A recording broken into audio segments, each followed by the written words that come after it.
नमस्कार मंडळी. तर आज आपण इथे उन्हाळ्यात पोटाला थंडावा देणारा असा दही भात म्हणजेच दही बुत्ती कशी करायची ती आज आपण इथे पाहूयात. तर इथे मी साधारण 1 वाटीभर भात मऊसूद असा शिजवून घेतला आहे. तर यात आपण साधारण 1 वाटी थंड दही घालून घेऊयात. 2 ते 3 चमचे इतपत दूध घालून घेऊयात.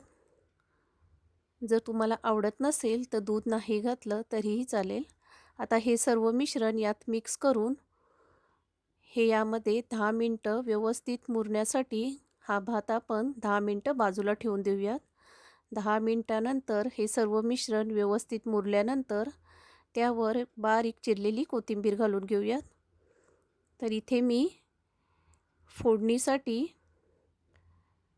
तेलामध्ये 1 चमचा मोहरी, 1 चमचा जिरं, 4-5 कढीपत्त्याची पानं, 3-4 हिरव्या मिरच्या आणि 1 साधारण सुकी मिरची याची आपण छान फोडणी तयार करून घेऊयात. आता ही फोडणी आपण ह्या भातावरती व्यवस्थित घालून मिक्स करून घेऊयात.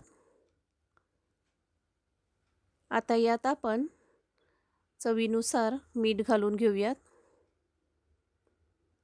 आता हे सर्व मिश्रण व्यवस्थित मिक्स करून घेतल्यानंतर छान मऊसूद असा हा आपला दही भात म्हणजेच दही बुत्ती म्हणजेच कर्ड राईस बनून तयार आहे.